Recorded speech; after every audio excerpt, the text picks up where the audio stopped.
Hi guys, welcome back to Alpha Prepping. When you start to think about preparedness, the number one thing to consider is water and its storage. We all take water for granted. We turn on the tap and there it is, we use it for drinking, cooking, cleaning. But what would you do if it stopped coming out of the tap? Or it became unsafe to drink?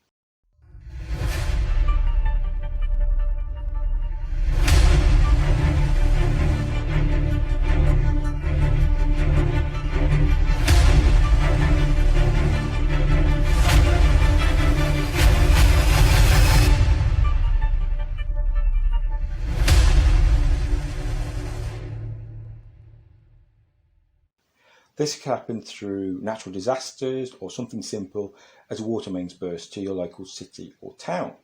Now, the average person needs 4 litres of water a day to drink and cook, and never mind for washing and cleaning, which would be extra.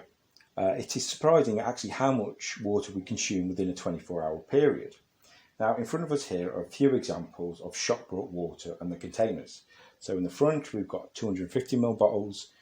On the left is a 2 litre bottle, on the right is a 5 litre, and in the rear is a 10 litre water carrier. But storage containers can come in all shapes and sizes.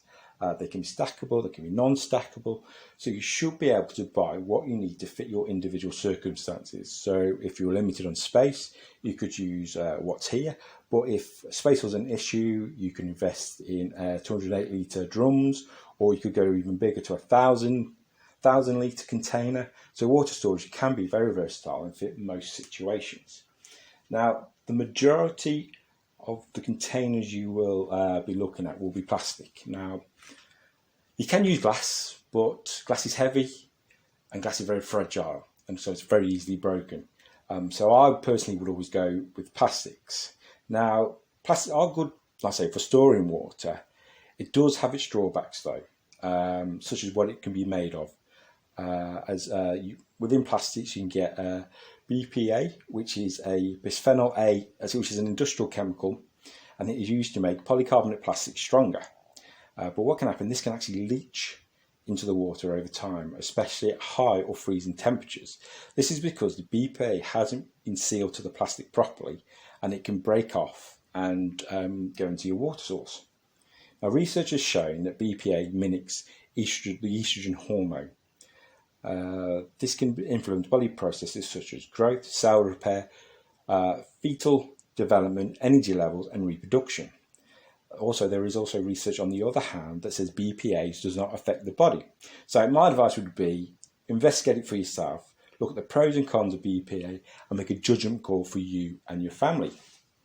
Now, when it comes to storing your water and the containers, you ideally need a cool, dark, dry place. So this is in the back of a cupboard, under a bed. What you're trying to avoid is direct sunlight and temperature fluctuations. So, for example, UV rays will start to break down plastics, and direct sunlight can promote biological growth within the water that can make you sick, so like bacteria and that kind of thing. Now, with this shop brought stuff, you can store it in a cupboard out the way and forget about it. But in an absolute dire emergency situation, there are places within the home which you can use for emergencies that you might not have thought of, such as your hot water cylinder, which can hold 100 litres of water, cold water tanks, radiators, toilet systems, aquariums, swimming pools, etc. But I would only ever use these in an extreme emergency situation. This water would need to be filtered and disinfected before drinking. So guys, thanks for watching the video. Like I say, this is just about some basic water storage preparedness. In future videos, we'll be looking at filtration and disinfecting of water. So guys, we'll catch you on the next one. Stay safe out there.